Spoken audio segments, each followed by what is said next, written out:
Duties of American Citizenship by Theodore Roosevelt. When one's a band of 150 or 200 honest, intelligent men, who mean business and know their business, is found in any district, whether in one of the regular organizations or outside, you can guarantee that the local politicians of the district will begin to treat it with a combination of fear, hatred, and respect, and that its influence will be felt, and that while sometimes men will be elected to office in direct defiance of its wishes, more often the successful candidates will feel that they have to pay some regard to its demands for public decency and honesty. But in advising you to be practical and to work hard, I must not for one moment be understood as advising you to abandon one iota of your self-respect and devotion to principle. It is a bad sign for the country to see one class of our citizens sneer at practical politicians, and another at Sunday school politics. No man can do both effective and decent work in public life unless he is a practical politician on the one hand, and a sturdy believer in Sunday school politics on the other. He must always strive manfully for the best, and yet, like Abraham Lincoln, must often resign himself to accept the best possible. Of course, when a man verges onto the higher ground of statesmanship, when he becomes a leader, he must very often consult with others and defer to their opinion, and must be continually settling in his mind how far he can go in just deference to the wishes and prejudices of others while yet adhering to his own moral standards. But I speak not so much of men of this stamp as I do of the ordinary citizen, who wants to do his duty as a member of the Commonwealth in its civic life, and for this man I feel that the one quality which he ought always to hold most essential is that of disinterestedness. If he once begins to feel that he wants office himself, with a willingness to give it at the cost of his convictions, or to keep it embodied at the cost of his convictions, his future is decided. Let him make up his mind to do extreme politics without holding office at all, and let him know that often the men in this country who have done the best work for our public life have not been the men in office. If, on the other hand, he attains public position, let him not strive to plan out for himself a career.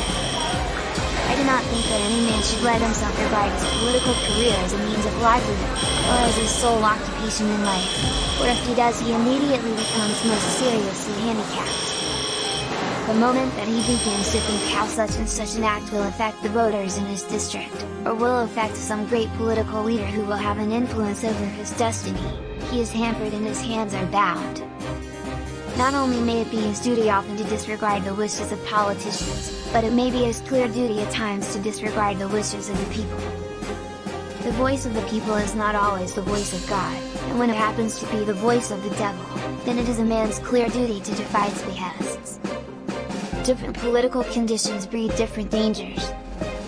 The demagogue is as unlovely a creature as the courtier, though one is fostered under republican and the other under monarchical institutions.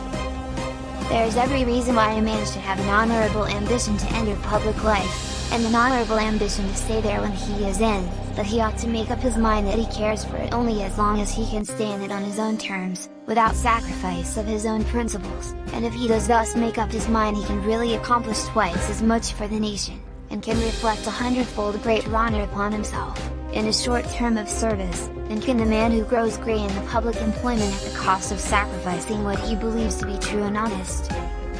And moreover, when a public servant has definitely made up his mind that he will pay no heed to his own future, but will do what he honestly deems best for the community, without regard to how his actions may affect his prospects, not only does he become infinitely more useful as a public servant, but he has a far better time.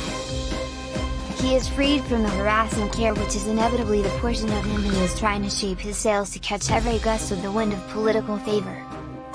But let me reiterate, that in being virtuous he must not become ineffective, and that he must not excuse himself for shirking his duties by any false plea that he cannot do his duties and retain his self-respect.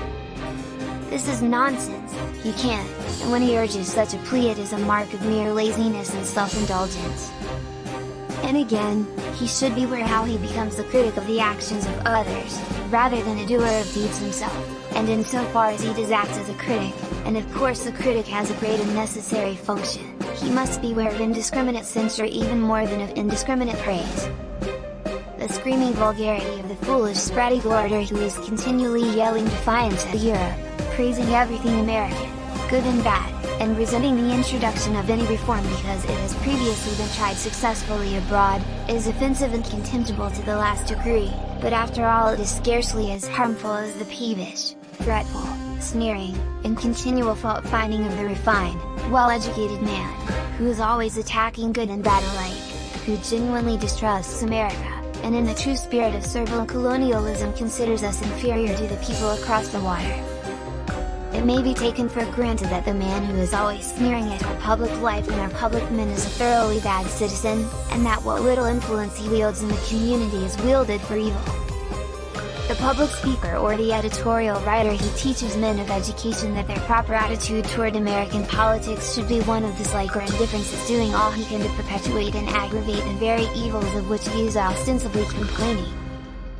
Exactly as it is generally the case that when a man bewails the decadence of our civilization he is himself physically, mentally, and morally a first-class type of the decadent, so it is usually the case that when a man is perpetually sneering at American politicians, whether worthy or unworthy, he himself is a poor citizen and a friend of the very forces of evil against which he professes to contend. Too often these men seem to care less for attacking bad men, than for ruining the characters of good men with whom they disagree on some pubic question, and while their influence against the bad is almost nil, they are sometimes able to weaken the hands of the good by withdrawing from them support to which they are entitled, and they thus count in the sum total of forces that work for evil. They answer to the political prohibitionists, who, in a close contest between the temperance man and the liquor seller diverts enough votes from the former to elect the liquor seller. Occasionally it is necessary to beat a pretty good man, who is not quite good enough, even at the cost of electing a bad one, but it should be thoroughly recognized that this can be necessary only occasionally and indeed, I may say, only in very exceptional cases, and that is a rule where it is done the effect is thoroughly unwholesome in every way, and those taking part in it deserve the severest censure from all honest men.